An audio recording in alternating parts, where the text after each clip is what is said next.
So Padmasambhava wears three robes.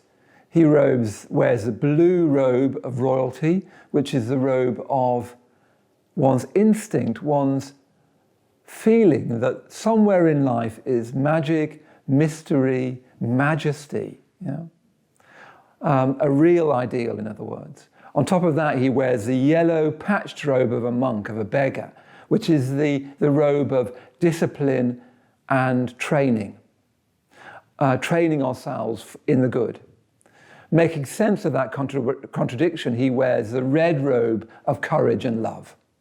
And we need all three robes if we are to combat the demons, if we're to build a monastery of value and meaning in our life in the unpropitious conditions of our own mind and modern life. But also, importantly, Padmasambhava does all of that in the context of death, in the context of awareness of death. He makes that awareness into an adornment. He turns death into jewelry, almost sort of chunky jewelry. It's a very outrageous thing to say. But anyway, he turns death into an adornment. He carries a trident, and on that trident are three severed heads, a freshly severed head, a rotting head, and a skull. He carries the nectar of immortality in a skull cup in his hand. So he turns death into jewelry, into an adornment. So that's saying that he's not afraid of death, but he knows death. So what that's saying is, any truly human life is predicated on awareness of death. As soon as you're aware of death, the question becomes what to do with my life. An ideal, a human ideal, which is different from an idea. I think what you get in Santarachita is an idea of value and meaning. What you get in Padmasambhava is an ideal of value and meaning. An ideal comes from a real sense that I am going to die, that all things will end. So I need to dedicate myself to the truth. I need to dedicate myself to the highest good, because that's the only thing worth doing if your life comes to an end. And your life will come to an end, and you've no idea when, and you have no idea how. So the only thing sensible to do about that, sensible is a weak word, but you know what I mean, is to dedicate your life to the good. And that means wearing these three robes. So the king of Tibet, Santarachita, says, okay, I can't build this meaning and value. I'm a good man, but it's a bit of an idea, really. I want to be a good person. I want to do the best, but it's not really deeply grounded in myself. It's still a bit of an idea. It's interesting, he's a scholar, for instance. So he talks to the king of Tibet. He admits defeat. The king of Tibet sends for Padmasambhava. Now, the king of Tibet, parabolically, represents our intentions. He's the king. He represents the part of ourself that is, as it were, ruling ourselves, that's setting our intentions, that's trying to guide ourselves. After all, the king, metaphorically, guides the state, holds the state together. And the state is often an image for the human psyche. All the different parts of the human psyche being ruled by a judicious king. And sometimes, of course, those parts of the psyche are being ruled by a malevolent king or a malevolent queen. But this is a psyche being ruled by the judicious king. So he then sends his courtiers to find Padmasambhava.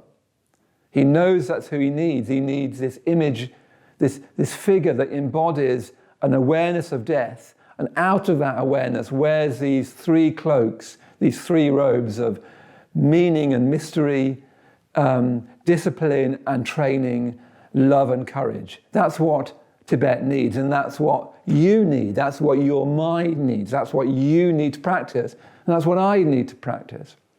So off the courtiers go to try and find him, and they find him sitting on a red lotus in the middle of a lake, in the middle of this huge lake. I always imagine him surrounded by birds and swans and that whole life, bird life of the lake. I mean, that's just me playing with the image. But I love this image of a figure appearing on this lake, the Lake Dharmakosha, this fathomless lake. And remember, the lake and water, great depth of water, is always a symbol for the unconscious. It's always a symbol for what lies beneath light, the unconscious, all those great animals, those fish moving around in the unconscious, whales almost moving around in the unconscious, surrounded by water birds. Yeah? But the exciting thing is he's an 8-year-old boy. He's an 8-year-old boy. He appears as an 8-year-old boy. And he's described as having beads of perspiration on his brow. Lovely, these beads of perspiration glittering on his brow. Now, if you've ever had an 8-year-old boy in your life, and I have, they're full of energy. If you try and hug them or you try and talk to them, they squirm. All they want to do is run around and fight and play games, and you can see them. They're just like, I mean, when you try and get them to do their homework, it's almost agonizing to try to get an 8-year-old to sit down and do sums. I'm remembering myself partly as an 8-year-old being told to do sums. You want to run around the playground, you want to fight, you want to climb trees, you want to get dirty. Yeah? So what the 8-year-old boy represents, and again, don't bother too much about gender. What the 8-year-old boy represents is energy, is animal energy, energy unlocked, energy moving, energy creating energy. It's a sort of, I don't know, madness of human energy. So often in religion or even in philosophy or thought, energy is dampened down. It's squeezed in. We're trying to be nice, earnest, goodly, spiritual people. Buddhism isn't for spiritual people, I don't think. It's not for that neurotic, self-hating, guilty, timid, do-gooding person. It's for people who want to unleash their energy.